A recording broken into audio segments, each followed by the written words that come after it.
नमस्कार दोस्तों, मेरा नाम सर्वेश कुमार। आज आपके हिंदी ऑडियो बुक में आपकी जीत आपके हाथ का अध्याय 5 लेकर आया हूँ। चलिए शुरुआत करते हैं।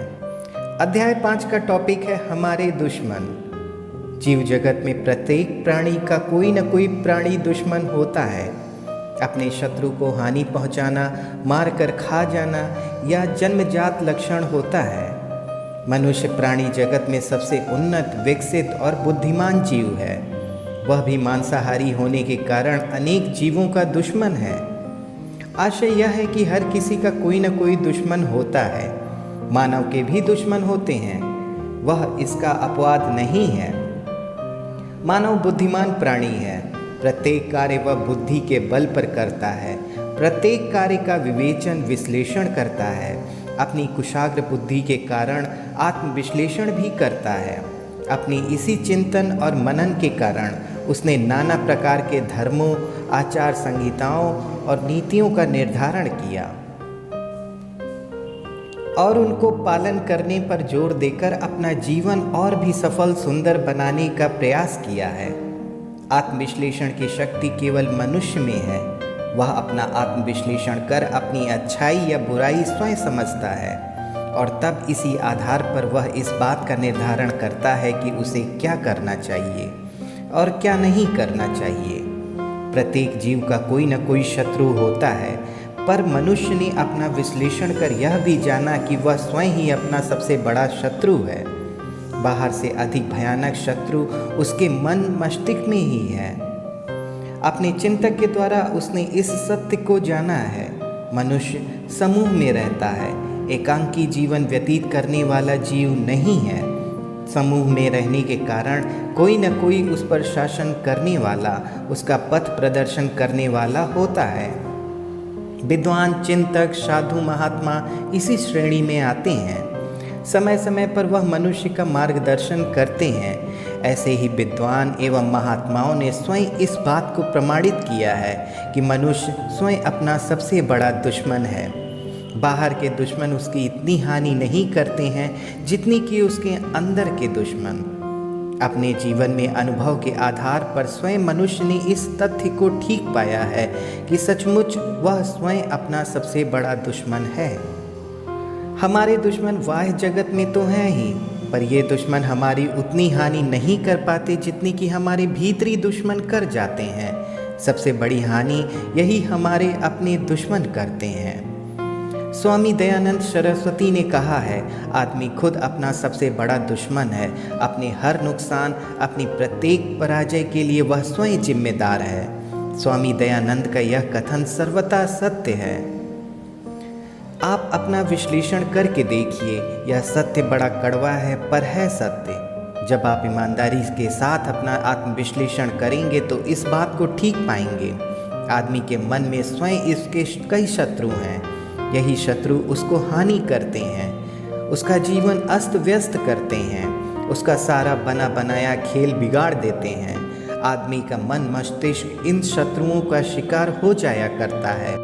सबसे बड़े दुश्मन आलस्य का विवरण हम दे चुके हैं। उसके पश्चात मनुष्य का दूसरा दुश्मन है निराशा।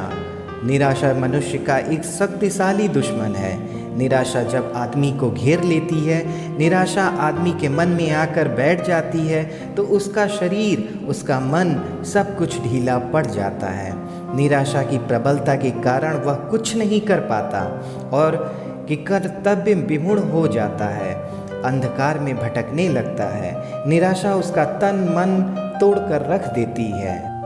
यह आदमी का स्वभाव है कि अपने किए का वह तत्काल लाभ उठाना चाहता है। कोई भी काम उसने शुरू नहीं किया कि उसका लाभ उसे मिलना चाहिए।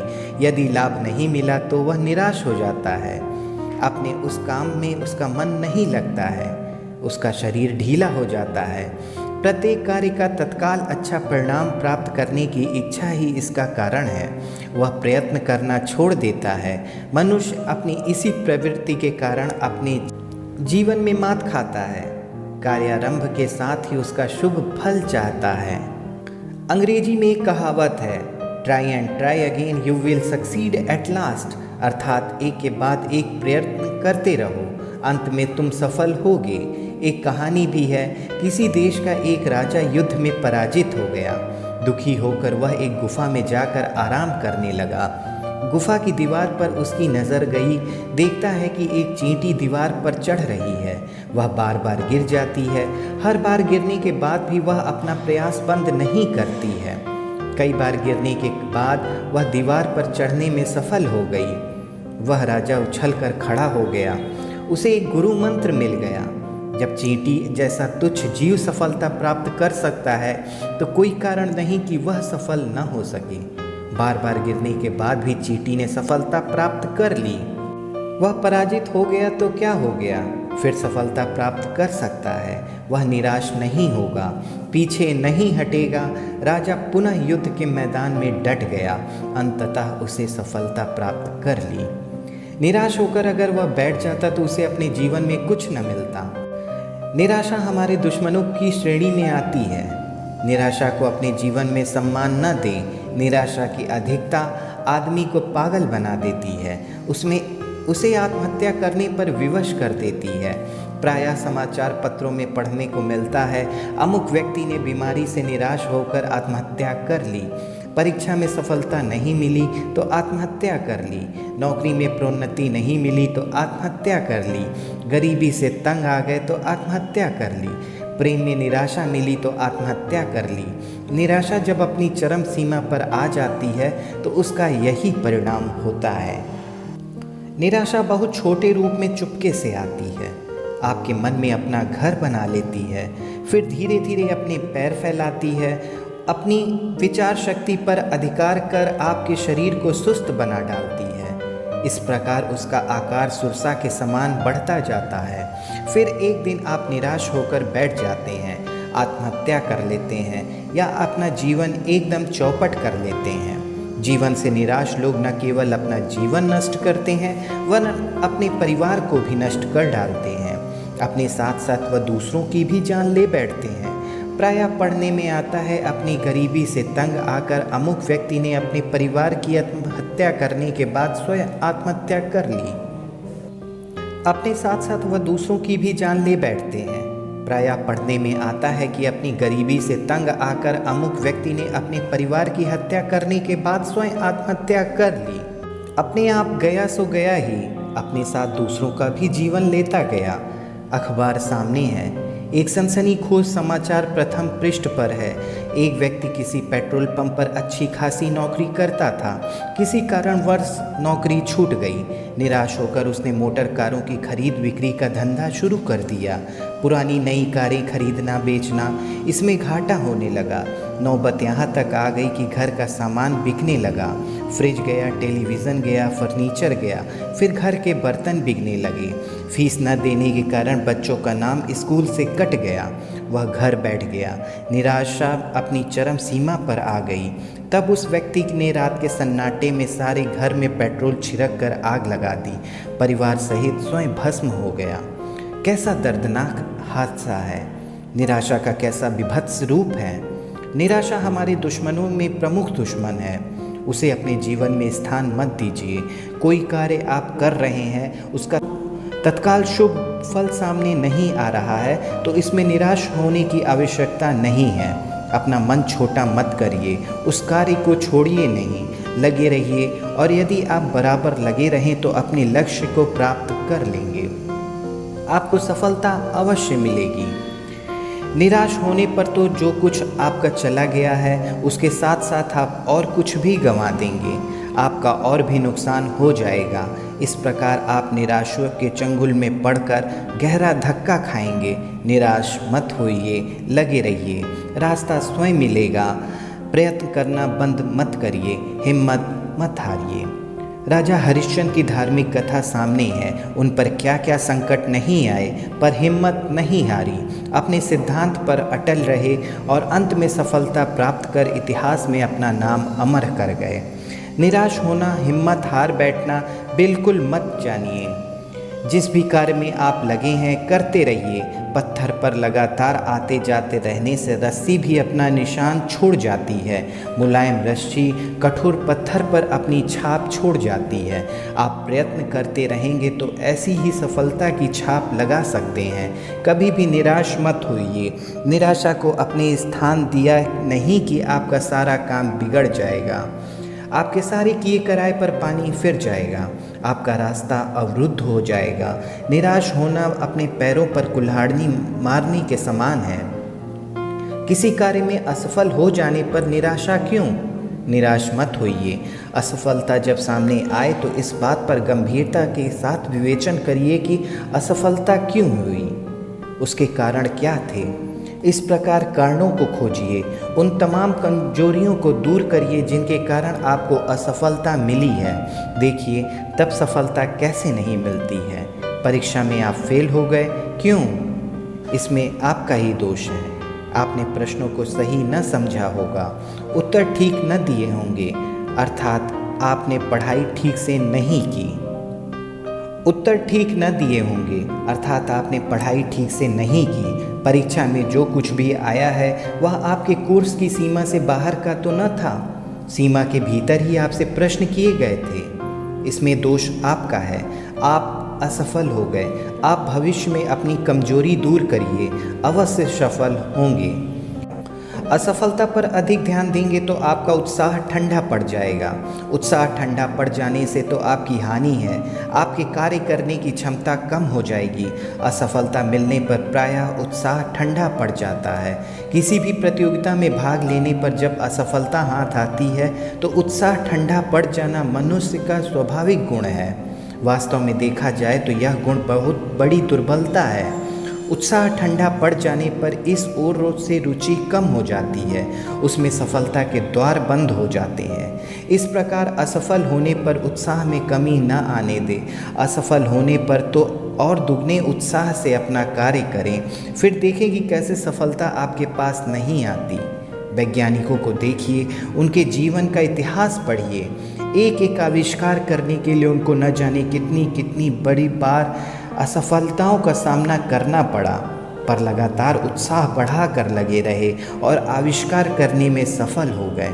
आज की सभ्यता के विकास में बिजली, टेलीफोन जैसे आविष्कार करने वाले वैज्ञानिक एडिसन को कितनी बार असफलताओं का सामना करना पड़ा था। उनकी समता करना भी कठिन है। रात दिन के नाना प्रकार के कठोर परिश्रम करने के बाद उनके हाथ असफलता ही आती थी। वह घबराए नहीं, लगे रहे। एक के बाद एक से एक चमत्कृत कर देने वाले आविष्कार करते गए। वह अपने एक इंटरव्यू में कहते हैं, हर असफलता मुझ में एक नया जोश भर देती थी। देखिए यह कैसा गुरु मंत्र है। क्या इस गुरु मंत्र को आप अपने जीवन में अपनाएंगे? निश्चय ही एक महामंत्र है यह। हर असफलता यदि आपके जीवन में दुगना नया जोश भर दे तो साक्षात ईश्वर भी आपकी सफलता को आपके कदम चूमने से रोक नहीं सकता है। निराश होने की कोई आवश्यकता नहीं है। अपनी दुश्मन निराशा को अपने पास फटकने न दें। चुपचाप फिर अपने कार्य में लग जाएं। अपनी असफलताओं के कारणों को खोजें और उनको दूर कर पुनः उत्साहपूर्वक लग जाएं। आप अपना लक्ष्य अवश्य प्राप्त करके रहेंगे, यह निश्चित है। भगवत गीता में भी इसका अच्छा विवेचन किया गया है। दार्शनिक भाव से किया गया यह विवेचन भी विचारणीय है। कृष्ण अर्जुन से कहते हैं, कर्मणाधिकारे सा फलेषु कदाचन। कर्म करो, फल की आशा मत करो। कर्म करते जाओ, यह मत देखो या सोचो कि सफलता मिली है या असफलता। फल की बिल्कुल आशा मत करो। फल क्या होगा इस पर विचार मत करो। भगवत गीता में यह जीवन का एक बहुत बड़ा निचोड़ रख दिया गया है। सचमुच मनुष्य को अपना कर्म करते जाना चाहिए। फल क्या होगा इस पर ध्यान ही न दें। बस केवल इतना विश्वास रखें कि अच्छा फल ही मिलेगा। असफलता आए तो निराश न हो, अपना उत्साह कायम रखें। अगर उत्साह बढ़ा न सकें तो उसे पर कायम रहें। निराशा को मन में बिल्कुल स्थान न दें। उसे अपने पास बिल्कुल फटकने मत दो, वह आपको पंगु कर देती है। आपने कोई कार्य किया, उसको उचित मूल्य नहीं मिला। क्यों? आपके कार्य में कमी रही होगी, अथवा आपकी किसी विवशता को जानकर आपकी मजबूरी का लाभ उठाकर आपके कार्य का मूल्यांकन कम किया गया है। कोई न कोई कारण अवश्य होगा। उस कारण पर विचार करिए, फिर उसे हटाइए। देखिए कैसे आपको अपने कार्य का पूरा मूल्य नहीं मिला है। कोई काम आपका बिगड़ जाए तो निराश न हो, मायूस होकर न बैठें, उस काम को छोड़े नहीं। शांत भाव से इस बात पर विचार करें कि आपका यह काम बिगड़ा क्यों, क्या बात हो गई। फिर उन दोषों को हटाकर लगिए तो काम बनेगा अवश्य। हो सकता है कोई नई बात हो जाए, फिर आप असफल हो जाएं, ये तो भी निराश न हो, फिर लगें। बराबर क्रियारत रहेंगे तो अवश्य मैदान मारेंगे। आदमी ने पक्षियों को आकाश में उड़ते देखा, कल्पना की उसने वह भी उड़ेगा। जरा हवाई जहाज का इतिहास तो पढ़िए। आज एक साथ सैकड़ों यात्रियों, सैकड़ों टन का भार लेकर आदमी आकाश में उड़ रहा है, पर इतिहास देखिए, कितना संकट, कितनी कितनी असफलताओं का सामना करना पड़ा था। एक के बाद एक वैज्ञानिक निराश होते गए, पर वह हिम्मत न हारे और लगातार लगे रहे। अगर वह निराश हो बैठते तो क्या यह संभव था? आदमी चंद्रमा पर पैर रख चुका है, लगातार प्रयत्न किए, सफल हो गए। निराशा आपको खत्म कर देती है। निराश कभी मत होइए। असफलता मिलने पर और उत्साह से काम करिए। सफलता आपके परिश्रम के कारण आपके पास अवश्य आएगी, इतना अवश्य विश्वास रखिए। अपने भीतर निराशा के दुश्मन को कभी ना आने दें, इसको हमेशा मन से निकलते रहें, पास ना आने दें। आखिर निराशा क्यों आती है, असफलता क्यों मिलती है, इस पर विचार करने के बाद आप स्वयं इस बात को ठीक समझ सकेंगे कि कोई भी काम हाथ में लेने से पहले उस पर अच्छी तरह विचार कर लें। कोई भी कार्य जो आपको करना है, जिसमें आप अपना हाथ डालना चाहते हैं, उन पर खूब विचार कर लें। काम करने पर आपको क्या मिलेगा, क्या लाभ होगा, कितना समय लगेगा, इस तरह की तमाम बातों पर विचार करने के बाद ही कार्यारंभ कर दें। बिना ठीक प्रकार से सोचे विचारे किसी काम को हाथ में लेने पर उसका परिणाम गलत ही होगा।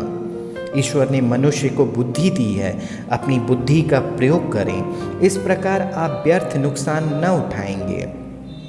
साथ ही आपको निराशा भी न होना पड़ेगा। जंगल में आप दुकान खोलकर बैठ जाएं तो कौन खरीदने आएगा? या आप आसमान में सीढ़ी लगाने का विचार करने लगें तो यह कैसे संभव है?